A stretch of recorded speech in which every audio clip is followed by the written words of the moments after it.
प्यारे भगवत प्रेमियों, आदरणीय शुकदेव भगवान राजा परीक्षित को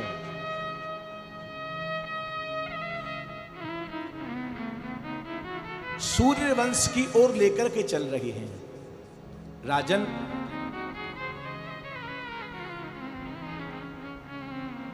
भगवान के नारायण के नाभि कमल से ब्रह्मा जी महाराज का प्रादुर्भाव हुआ। इन्हीं ब्रह्मा जी के पुत्र हुए जिनका नाम हुआ मरीच। मरीच के घर पर कश्यप, और कश्यप के यहां पर भगवान सूर्य नारायण प्रकट हुए। भगवान सूर्य नारायण के इस कुल में जन्म लेने से ही इस कुल का नाम पड़ा सूर्य वंश।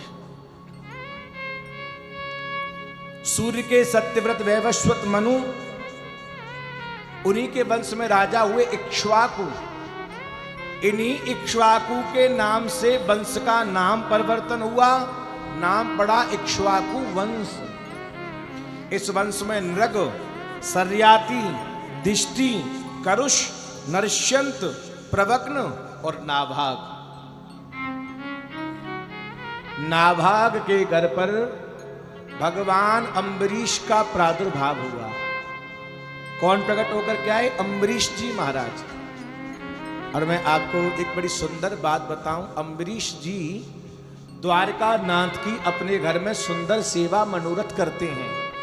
और इनकी जो धर्मपत्नी है, इनके घर में किशोरी लाडली जी की सेवा है।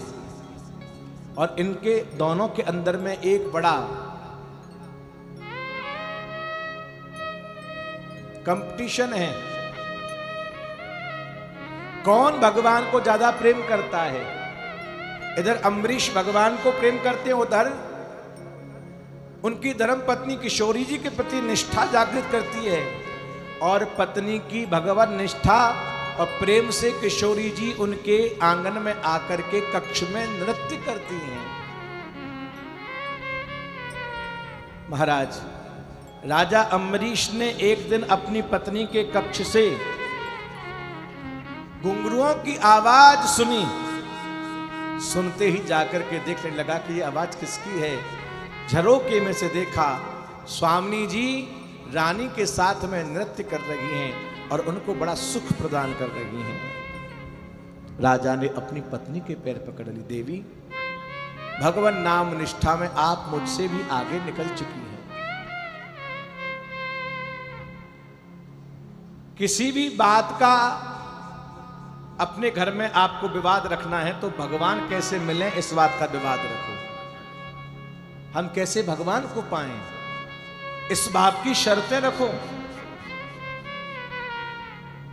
कि हम कितने सुंदर हैं या कितने सुंदर दिखें, इस बात की हमको किसी भी प्रकार से अपने परिवार में विवाद नहीं बनानी चाहिए। अम्बरीश जी के बारे में आप जानते हैं, एक बार एकादशी का इन्होंने व्रत रखा था। दुर्वासा मुनि आए थे, इन्होंने निमंत्रण दिया, बाबा कल का पारण भोजन आप हमारे घर पर ही करना। दुर्वासा मुनि स्नान के लिए चले गए। राजा घर में तैयारी करने लगा। द्वादशी निकल के त्रयोदशी आने वाली थी।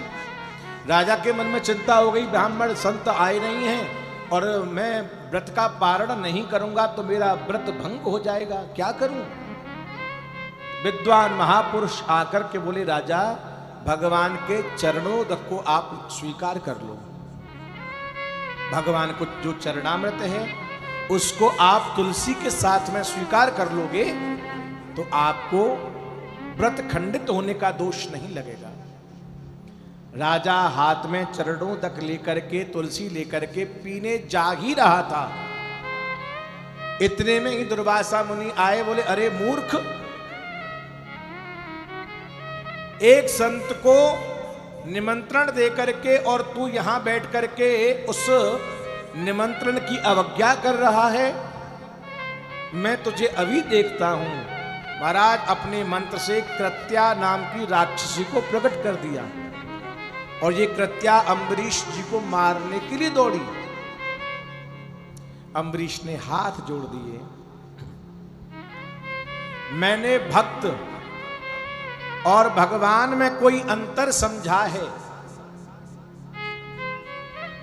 संत और भगवंत में कोई मैंने अंतर समझा है तो ये कृत्या उसी समय आकर के मुझको जला करके भस्म कर दे।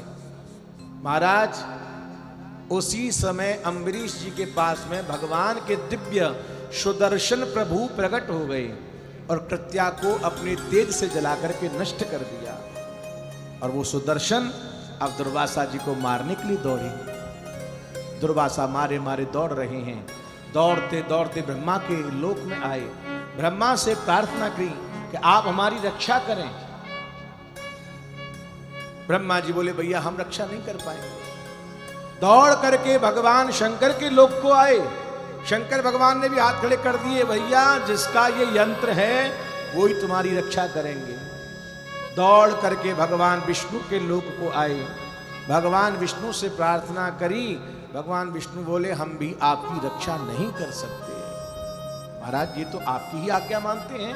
बोले मानते हैं लेकिन अहम भक्त पराधीन यस्वतंत्र इव द्विजः। हे ब्राह्मण हम तो अपने भक्तों के पराधीन हैं। मैं भक्तन को दास, भक्त मेरे मुकुटमणि, भक्तों का दास हूं। यदि इससे आपको अपनी रक्षा चाहिए तो जाकर के अम्बरीश से ही क्षमा मांगो। दौड़ करके आए दुर्वासा मुनि, चरणों में लेटने लगे। तुरंत ही दुर्वासा जी को पकड़ लिया। बोले ना बाबा ऐसा मत करना, क्योंकि मेरे मन में आपके प्रति कोई भी दुर्भाव नहीं है। बाबा क्षमा करना, मैंने अपराध नहीं किया। बोले हम समझ गए हैं लेकिन सुदर्शन से बचाओ। तब सुदर्शन जी को शांत होने की आज्ञा करी। सुदर्शन जी शांत होकर के भगवान के बैकुंठ को लौट के चले आए।